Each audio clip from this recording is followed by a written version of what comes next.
नमस्कार दोस्तों, स्वागत है आप सभी का हमारे YouTube channel new defence faculty में। तो आज हम आपके लिए लेकर आए हैं क्या, फ्रीडम मूवमेंट। तो फ्रीडम मूवमेंट में जो हम आपको पढ़ाने जा रहे हैं, जितने भी मूवमेंट रहेंगे आपको वो पढ़ाए जाएंगे। जैसे रिवोल्ट ऑफ 1857 है यहाँ पर आज जो हम शुरू करने जा रहे हैं। तो आ जाइए भाई, जल्दी से शुरू करते हैं आज की क्लास। तो सभी लोग पहले वीडियो को लाइक करें, दूसरे लोगों को शेयर भी कर दें और चैनल को जिन लोगों ने सब्सक्राइब नहीं किया है वो सब्सक्राइब भी कर दें। फिर शुरू करते हैं आज की क्लास। तो देखिए, आज की क्लास में हम आपको पढ़ाने जा रहे हैं क्या, रिवोल्ट ऑफ 1857। तो इसमें आपको क्या मिलेगा, देखिए थ्योरी भी मिलेगी प्लस PYQs और MCQs भी आपको मिलने वाले हैं। जो टॉप MCQs हैं यानी मोस्ट इंपॉर्टेंट है एग्जाम पर्पस यानी कि NDA के लिए। ये हम किसके लिए लेकर आए, स्पेशल क्लास है NDA के लिए, ठीक है, स्पेशल NDA। समझ में आ रहा है? चलिए आगे देखते हैं जो हमारी क्लास होने वाली है। देखिए, तो रिवोल्ट 1857 में सबसे पहले हम आपका अब देखेंगे क्या है। सबसे पहले नेचर ऑफ द रिवोल्ट यानी कि रिवोल्ट की प्रकृति क्या थी। The revolt of 1857 was the first major armed uprising against British rule in India. मतलब ये क्या कैसा था, पहला था।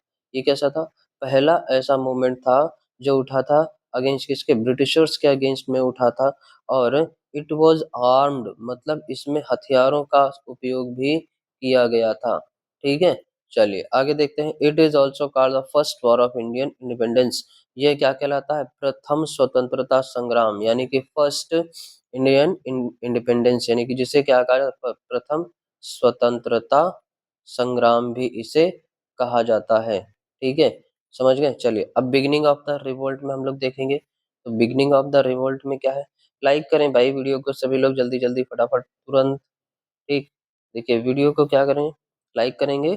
अब देखिए beginning of the revolt, beginning of the revolt में क्या, started on 10th of May 1857 at Meerut. मतलब अगर आपसे डेट पूछता है, कभी भी पेपर में डेट पूछेगा ऑप्शन में, तो डेट आपकी क्या आ जाएगी, 10th ऑफ May 1857।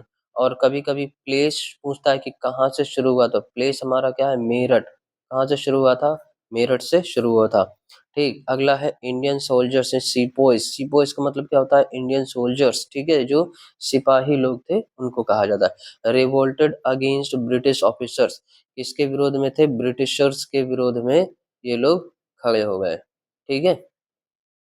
चलिए आगे देखेंगे इमीडिएट कॉज। इमीडिएट कॉज में क्या करा, introduction of Enfield rifle cartridge greased with cow and pig fat hurting religious sentiment of the Hindus and Muslim. देखो इसमें क्या कहा गया था, ये अफवाह फैल गई थी। क्या थी, अफवाह फैल गई थी कि जो अंग्रेज लोग यूज करते हैं राइफल, जो अंग्रेज लोग राइफल यूज करते हैं, उसमें लगने वाला जो कारतूस है, उसमें लगने वाला जो कारतूस है, और उस कारतूस का जो ऊपरी हिस्सा है जो दांत से चबा कर फेंकना पड़ता था, ठीक है। तो वो हमारा किसका बना होता था, उसमें यह अफवाह फैल गई कि ये जिसमें गाय की और सुअर की चर्बी का उपयोग किया जाता है, ठीक है।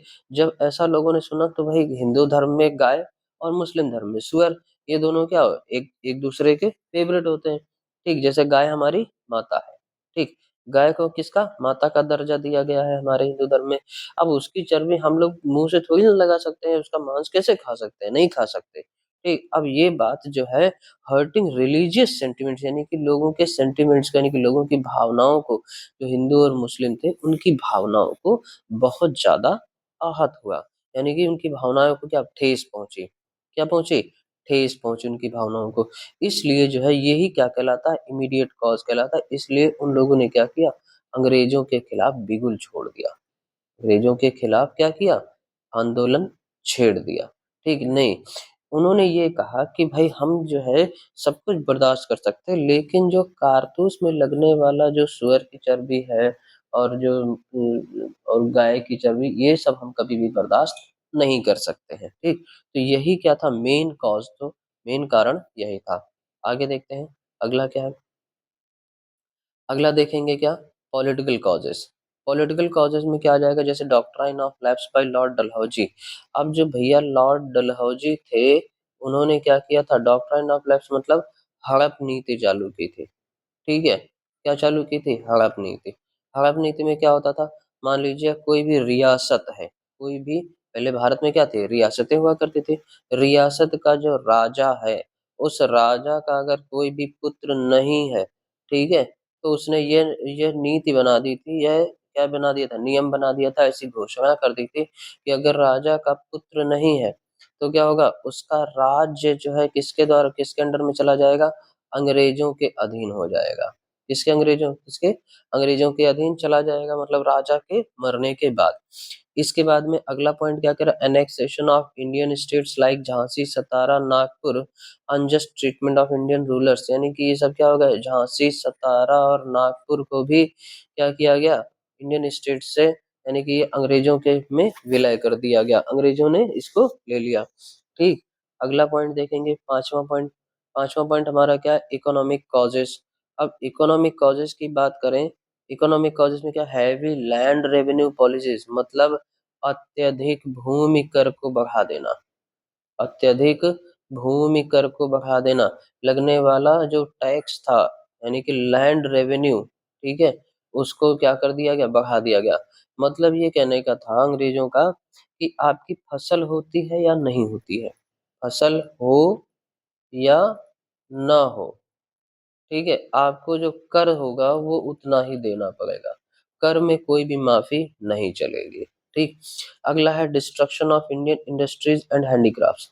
अब देखो, जो भारतीय लोग, जो भारतीय हथकरघा लोग थे, हथकरघा मतलब हाथ से काम करने वाले लोग, वो भी क्या हो गए, वो भी डिस्ट्रॉय हो गए। ठीक है, दूसरा जो भारतीय इंडस्ट्रीज थी उनको भी क्या किया गया, खत्म कर दिया गया। क्यों, कैसे खत्म हुई, देखिए, देखिए इसमें क्या हुआ कि जो भारत का जो सूत है, सूत मतलब कॉटन या कपास, कपास, ठीक है, कॉटन, वो लोग क्या करते, इसको लंदन ले जाते, ठीक है, अपने देश में ले जाते, वहां से तैयार माल यानी कि रॉ मटेरियल को क्या करते, रॉ मटेरियल ले जाते और उसको रेडीमेड बना के क्या करते, उसको यहाँ पर इंडियन मार्केट में सेल करते। अब जब इंडियन मार्केट में सस्ते दामों पर जब उसको मिलेगा, ठीक है, मतलब जब उसको सस्ते दामों में मिलेगा तो वो महंगे क्यों खरीदेंगे, जबकि भारत का बना हुआ क्या होता था, काफी महंगा होता था, इसलिए हैंडीक्राफ्ट्स और इंडस्ट्रीज क्या हो गए, डिस्ट्रॉय हो गए। अगला है peasants and artisan suffered badly. अब इसमें पीजेंट्स मतलब जो निम्न वर्ग थे, कौन से थे, निम्न वर्ग थे। आर्टिसन मतलब जो बहुत कलाकार हुआ करते थे, इन लोगों को बहुत ज्यादा सफर करना पड़ा, इनको क्या करना पड़ा, बहुत ज्यादा सफर करना पड़ा। ठीक, बुरी तरह इनको जो है सफर करना पड़ा, मतलब बहुत ज्यादा जिसे कहा जाता ना घाटा हुआ। ठीक, चलिए अब हम देखेंगे क्या, सोशल एंड रिलीजियस कॉजेस। देखो, इंटरफ्रेंस और इन सोशल कस्टम्स, सोशल कस्टम्स का मतलब क्या था, जो हमारी सामाजिक जो रीति रिवाज थे, सामाजिक रीति रिवाज, ठीक है, जो सामाजिक रीति रिवाज थे उन पर भी गहरा प्रभाव पड़ा, उनको भी इंटरफेयर, उसमें भी इंटरफेयर किया गया अंग्रेजों के द्वारा। अगला है fear of force religious conversion. अब लोगों को क्या किया गया, यानी कि अपना धर्म अपनाने के लिए, धर्म अपनाने के लिए क्या किया गया, जोर दिया गया। ठीक है, अपना धर्म अपनाने के लिए जोर दिया गया, मतलब जबरदस्ती धर्म जो है यहाँ पे परिवर्तन। फिर laws against traditional practice and created unrest. देखो, अब लॉ, ऐसे नियम जो हमारी परंपरा के विरुद्ध है, हमारी परंपरा के विरुद्ध हैं, ठीक है, हमारी परंपरा के विरुद्ध हुए, इन लोगों, इनके द्वारा भी क्या हुआ, अनरेस्ट मतलब इन्होंने भी बर्बाद किया सब कुछ। ठीक, चलिए आगे देखते हैं, अगला क्या कह रहा है, अगला है मिलिट्री कॉजेस। जैसे इंडियन सोल्जर्स वर paid less than British soldiers. अब देखो, मिलिट्री कॉजेस में हम लोग क्या देखेंगे, जो इंडियन सोल्जर्स होते थे, यानी कि भारतीय जो सैनिक होते थे, भारतीय सैनिक, उनको जो है सैलरी भी किसके, ब्रिटिश सोल्जर से कम मिलती थी। ठीक है, ब्रिटिश सोल्जर से इनको सैलरी कम देती थी। अब जब पैसा कम मिलेगा तो आंदोलन तो छिड़ेगा ही छिड़ेगा, अंदर ही अंदर क्या हो जाएंगे, खौल जाएंगे। अगला है discrimination in promotions. Discrimination in promotion मतलब अगर किसी का प्रमोशन होता था ना, तो उसमें क्या होता था, भेदभाव करते थे। भेदभाव कैसा, मतलब भारतीयों को कभी भी प्रमोशन देते ही नहीं थे, जो भारतीय थे उनके लिए नो प्रमोशन था। ठीक है, उनके लिए नो प्रमोशन। जो अंग्रेज लोग थे यानी कि ब्रिटिशर्स, ठीक, अगर ब्रिटिश कोई सैनिक है तो उसका प्रमोशन क्या होता था, जल्दी हो जाता था। ठीक है, इसका प्रमोशन क्या होता था, जल्दी हो जाता था। अगला है deployment overseas violated religious belief, मतलब जो धार्मिक भावनाएं थी यानी कि धार्मिक मान्यताएं थी, उनको भी क्या किया गया, खत्म कर दिया गया।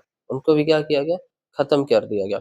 अच्छा, ये जो है ना, इसको हम लोग क्या बोलते हैं, आज की डेट में इसको हम लोग बोलते हैं क्या, नेपोटिज्म। क्या बोलते हैं, नेपोटिज्म।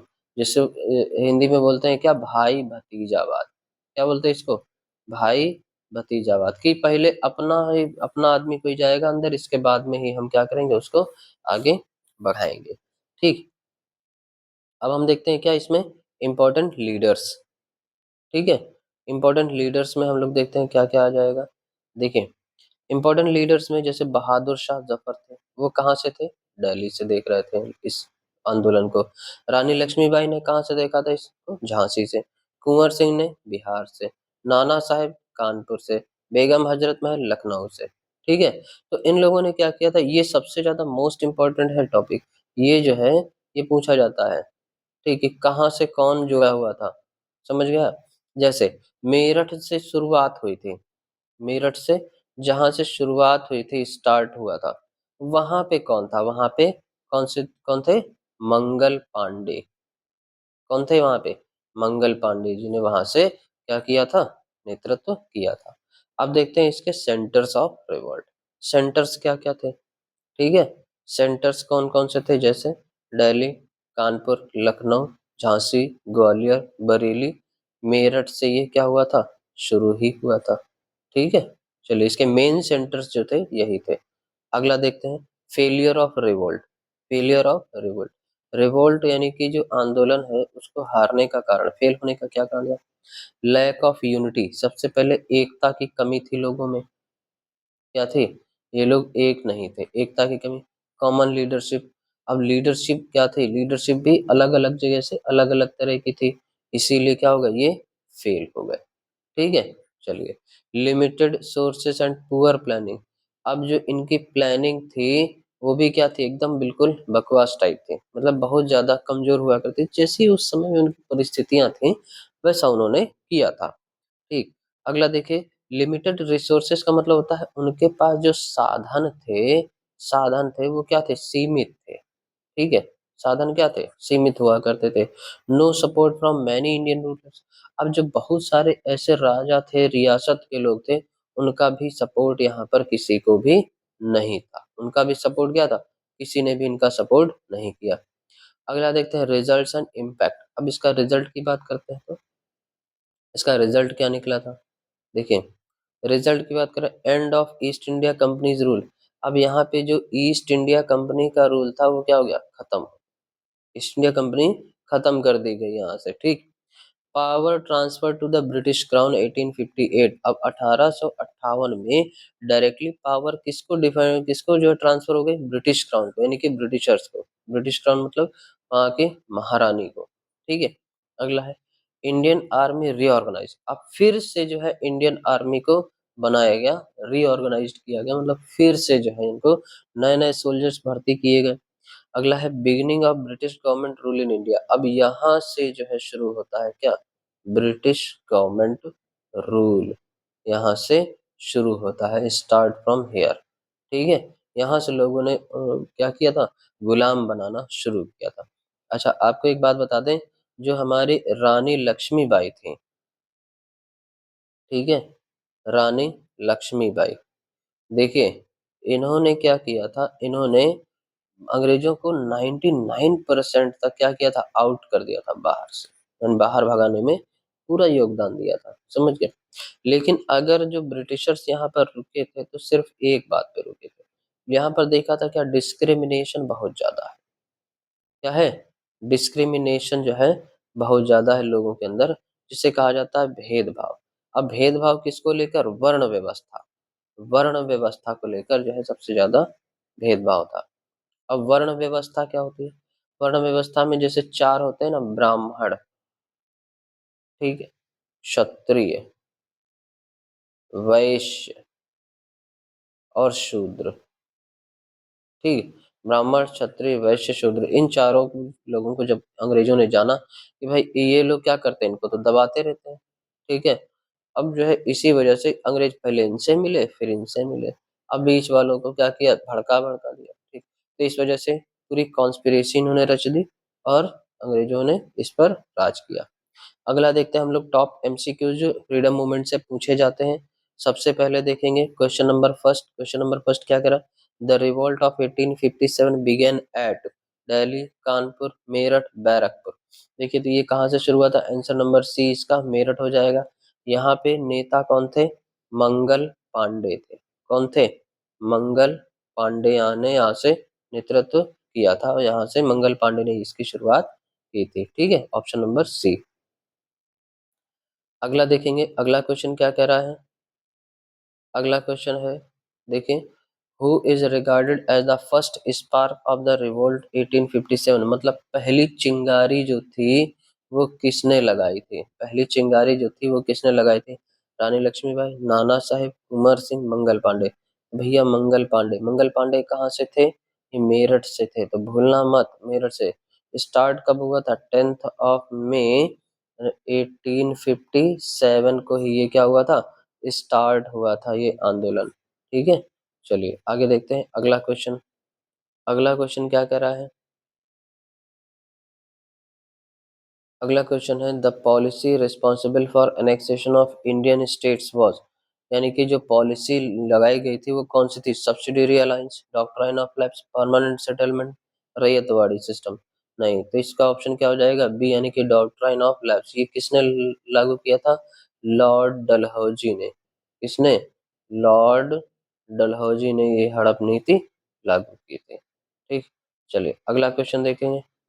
अगला क्वेश्चन कौन सा है, भाई आप लोग वीडियो को लाइक आइक भी कर दें। देखिए ये क्या है, ये सारे क्वेश्चन क्या है, एनडीए स्पेशल है। इसी तरह से क्वेश्चन में पेपर आएंगे, ठीक है, इसी तरह के जो है क्वेश्चन पेपर में आएंगे। देखिए, doctrine of lapse was introduced by Lord Wellesley, Lord Hasting, Lord Dalhousie, Lord Canning. तो कौन है ऑप्शन, लॉर्ड डलहौजी, इसका ऑप्शन नंबर सी, ठीक है। अच्छा, लॉर्ड कैनिंग क्या था, उस समय यहाँ का वॉइस राय था, उस समय क्या था यहाँ का वॉइस राय था। अगर कभी पेपर में पूछा जाए ना कि 1857 रिवॉल्ट के टाइम पर वहाँ का वॉइस राय कौन था भारत का, तो वॉइस राय कौन था, लॉर्ड कैनिंग था, ठीक है। चलिए आगे देखते हैं अगला क्वेश्चन।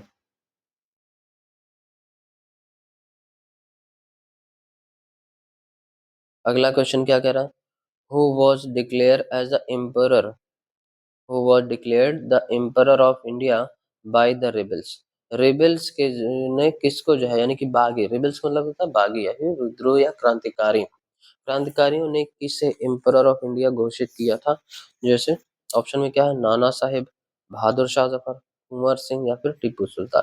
सही ऑप्शन क्या हो जाएगा, बहादुर शाह जफर, ठीक है, समझ में आया। अच्छा, बहादुर शाह जफर, नाना साहेब कहाँ से थे, नाना साहेब कानपुर से थे, ठीक है। चलिए अगला देखते हैं, नेक्स्ट। देखिए नेक्स्ट क्वेश्चन क्या है, the immediate cause of the revolt was related to land revenue, missionary activity, Enfield rifle, rifle cartridge या फिर इंडस्ट्रियल डिक्लाइन।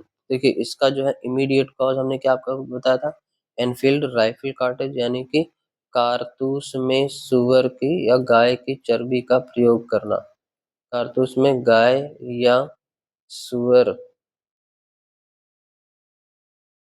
ठीक है, की चर्बी का प्रयोग करना। यहाँ पर और होगा, गाय और सुअर की चर्बी का प्रयोग करना, जिससे हिंदू मुस्लिम की भावनाओं को ठेस पहुंची, हिंदू मुस्लिम की भावनाओं को क्या पहुंची, ठेस पहुंची, और इन्होंने क्या कर दिया, पूरा रिवोल्ट कर दिया, ठीक है, आंदोलन कर दिया। अगला देखते हैं, अगला क्वेश्चन हमारा क्या कह रहा है। अगला क्वेश्चन है, the revolt of 1857 mainly affected, जो रिवोल्ट था 1857 में वो कहाँ, मतलब इसने जो है किसको अफेक्ट किया, साउथ इंडिया को, north and central India, eastern India या वेस्टर्न इंडिया ओनली। देखिए ना तो वेस्टर्न इंडिया को इफेक्ट किया था ना ही ईस्टर्न इंडिया को, नॉर्थ एंड सेंट्रल इंडिया को इन्होंने क्या किया था, पूरी तरह से इफेक्ट किया था। साउदर्न इंडिया तक तो ये पहुंचा ही नहीं था, ठीक है। तो इसलिए जो है क्या हो जाएगा, north and central India, option number B इसका सही हो जाएगा। ठीक, चलिए अगला क्वेश्चन देखते हैं। अगला क्वेश्चन हमारा क्या कह रहा है? अगला क्वेश्चन है, who led the revolt in Jhansi? Jhansi में किसने नेतृत्व किया? बेगम हजरत महल, रानी लक्ष्मीबाई, रानी दुर्गावती या फिर रानी बेगम? तो इसका सही ऑप्शन क्या हो जाएगा? झांसी से, झांसी की रानी लक्ष्मीबाई ने वहां से इसका नेतृत्व किया था। ठीक है, चलिए अगला देखेंगे। अगला क्वेश्चन क्या कह रहा है?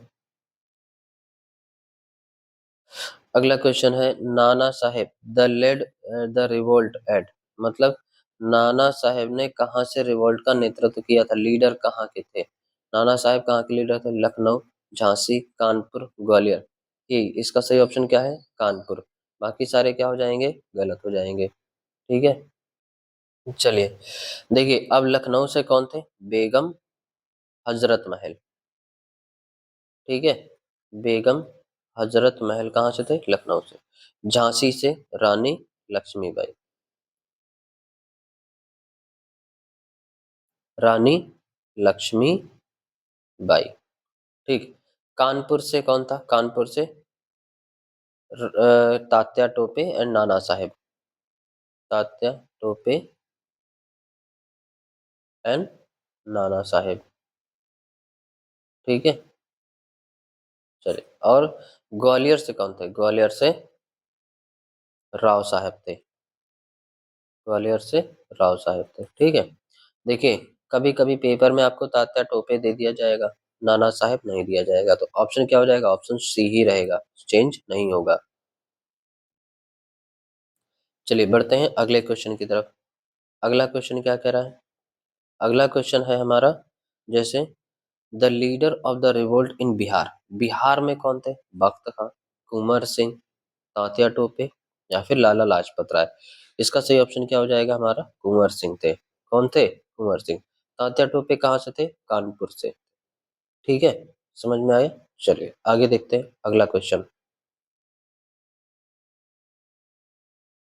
अगला क्वेश्चन है, who led the revolt at Lucknow? Lucknow से कौन? हजरत महल, रानी लक्ष्मीबाई, सरोजनी नायडू, अरुणा आसफ अली? देखिए इसका सही ऑप्शन क्या हो जाएगा? बेगम हजरत महल। कहाँ से? लखनऊ से। ठीक है, ये लखनऊ से हो गए। रानी लक्ष्मीबाई कहाँ से थी? झांसी से। कहाँ से थे? झांसी। ठीक है, समझ में आया? चलिए आगे बढ़ते हैं अगले क्वेश्चन की तरफ। अगला क्वेश्चन क्या कह रहा है? अगला क्वेश्चन है हमारा, one major reason for the failure of the revolt was, यानी कि मेजर रीजन क्या था? ऑप्शन नंबर ए है ब्रिटिश यूनिटी, दूसरा है lack of coordination among rebels, popular support to British, strong economy of India. नहीं, ये तो कभी थी ही नहीं। पॉपुलर सपोर्ट ब्रिटिश, ये तो था, हो ही नहीं सकता। ब्रिटिश यूनिटी, ये भी, ये तो था, हो सकता है, लेकिन lack of coordination among rebels, यानी कि जो भारत में जो क्रांतिकारी थे उनके अंदर अच्छा सामंजस्य नहीं था, उनके अंदर अच्छा कोऑर्डिनेशन नहीं था, इस वजह से क्या हो गई? ये पूरी क्रांति फेल हो गई थी। ठीक है, चलिए आगे अगले क्वेश्चन की तरफ बढ़ते हैं। अगला क्वेश्चन क्या कह रहा है? अगला क्वेश्चन है, British advantage during the revolt included. देखो ब्रिटिश ने एडवांटेज क्या उठाया? Better weapons and communication, support of peasants, Indian unity, weak leadership. देखो वीक लीडरशिप, देखो एडवांटेज पूछा गया तो एडवांटेज में क्या हो जाएगा? बेटर वेपन्स एंड कम्युनिकेशन, उनके पास क्या था? कम्युनिकेशन भी अच्छा था, और वेपन्स यानी कि हथियार भी उनके पास क्या थे? बहुत अच्छे वाले थे, इस वजह से वो क्या हो गए? वो जीत गए। ठीक, चलिए आगे देखते हैं अगले क्वेश्चन की तरफ बढ़ते हैं। अगला क्वेश्चन क्या कह रहा है हमारा?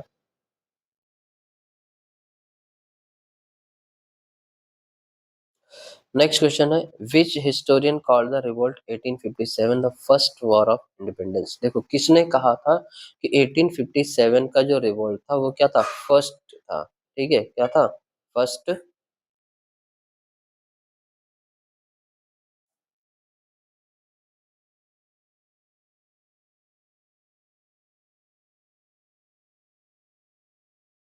फर्स्ट रिवोल्ट था। ठीक है, ऑप्शन क्या है? A Majumdar, R C Majumdar, V D Savarkar, Bipin Chandrapal या फिर जवाहरलाल नेहरू? इसका सही ऑप्शन क्या हो जाएगा? Option number B, V D Savarkar.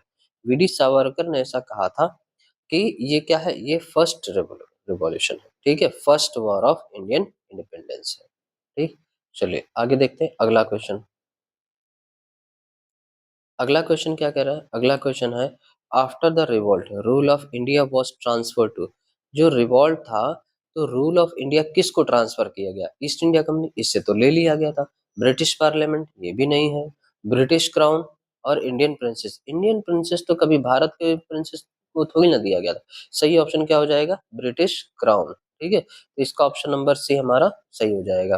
ठीक, चलिए आगे बढ़ते हैं अगले क्वेश्चन की तरफ। अगला क्वेश्चन नहीं है यहाँ पर। हम आपको थैंक्स फॉर वॉचिंग, लेकिन आप सभी को जाते जाते क्या करना है, चैनल को आप सभी को क्या करना है, पहले लाइक करना है वीडियो को, दूसरे लोगों को शेयर करना है, सब्सक्राइब करना है और बेल आइकन जो है ये जरूर दबाना है, ताकि आपको हमारी नेक्स्ट वीडियो जो है मिल जाए। ठीक, तो आप सभी से फिर से मिलेंगे, कंटिन्यू करेंगे।